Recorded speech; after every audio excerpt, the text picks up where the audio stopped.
Family welcome back to Kishore village vlogs guys. ఈరోజు అయితే మనకైతే ఒక టెంపుల్ గురించి అయితే మీకైతే చెప్పాలి. ఇది టెంపుల్ వచ్చి మనకు సంబేపల్లిలో ఉంది. సంబేపల్లి అన్నమయ్య డిస్టిక్లో ఆంధ్రప్రదేశ్ అనమాట. ఇప్పుడు సంబేపల్లి దగ్గర శ్రీ దేవరాయి నల్లగంగమ్మ అనమాట దేవత పేరు. అయితే మీకైతే స్టోరీ అయితే చెప్తాను, వినండి, స్కిప్ అయితే చేయకండి. ముందుగా మన ఛానల్ అయితే సబ్స్క్రైబ్ అయితే ఇంతవరకు చేయకుండా ఉంటే సబ్స్క్రైబ్ అయితే చేయండి. ఈ వీడియో అందరికీ షేర్ అయితే చేయండి. మన ప్రజెంట్ సరౌండింగ్ ఉన్న వాళ్ళందరికీ అయితే టెంపుల్ గురించి అయితే ఖచ్చితంగా అయితే తెలియాలి.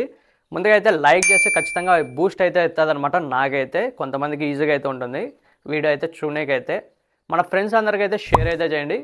తర్వాత స్టోరీలోకి వెళ్తే శ్రీ దేవరాయి నల్లగంగమ్మ ఎందుకు అని చెప్పి శ్రీ దేవరాయి నల్లగంగమ్మ అని చెప్పి అంటున్నారంటే, ఇక్కడ ఒక పశువుల కాపరి ఉన్నాడనమాట. పశువుల కాపరి అడవికి తోలుకుంటూ వెళ్తున్నప్పుడు వాళ్ళ పశువుల కాపరిలో ఒక మేకకి కాళ్ళు బాగలేదనమాట. అంటే కుంటుకుంటూ నడుస్తూ ఉండేదన్నమాట. ఒకరోజు ఆ పొదల నుంచి ఇట్లా సైడ్కి దాటుకునేదనమాట. దాటుకున్నప్పటి నుంచి మేక కుంటలేదు. పశువుల కాపరి ఆశ్చర్యపోయాడు అనమాట. ఏంటి మేక కుంటేది కదా, ఇది ఎందుకు కుంటకన్నా నడుస్తున్నది అని చెప్పి అతనికి డౌట్ వచ్చి అక్కడికి దగ్గర సరౌండింగ్ ఉంటారు కదా ఒక 10 మంది గొర్రెల కాపర్లు. వాళ్ళ గొర్రెల కాపర్లు అందరూ కలిసి అయితే వెళ్ళారనమాట. అక్కడికి వెళ్ళి చూస్తే ఒక నల్లరాయి కనిపించింది.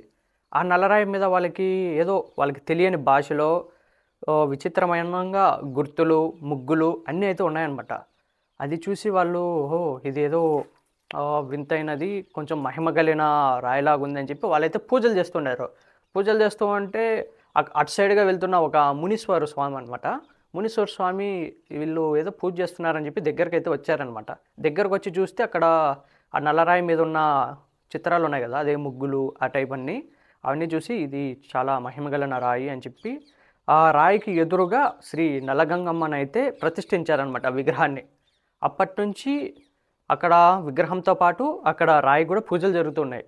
పూజలు జరుగుతూ ఉంటే ఇంకా రోజు రోజుకి ఇలా తెలుస్తూ ఉన్నదన్నమాట. అందరికీ తెలుస్తూ ఉంటే ఇంకా జనాలందరికీ తెలిసి అక్కడ నల్లగంగమ్మకి పూజలు చేస్తూ వచ్చారనమాట. పూజలు చేస్తూ ఒక చిన్న గుడి అయితే కట్టించారనమాట. రాయచూట్లో ప్రసిద్ధి చెందిన ఒక వ్యాపారి అనమాట. అతని పేరు వచ్చి మునగ మురళి. ఆయనకైతే అమ్మవారు కళ్ళలో కనపడి నాకు గుడికి వచ్చి ఇట్లా అభివృద్ధి చేయమని చెప్పారనమాట. ఆల్రెడీ ముందు గుడి ఉన్నదనమాట, దానిని కొంచెం అభివృద్ధిగా పరచమని అని చెప్పారు. అందుకు ఆయన వచ్చి అతని సోమత ఉంటుంది కదా, అంటే అతను ఎంత ఖర్చు పెట్టాలో అంతలో గుడిని అయితే బాగా అయితే డెకరేషన్ అయితే చేశారనమాట. మనం ఇప్పుడు చూసిన గుడి అయితే అదే. ఇప్పుడు దాన్ని ఇంకా రెడీ అయితే చేస్తున్నారు, ఇంకా పూర్తిగా అయితే కట్టలేదనమాట.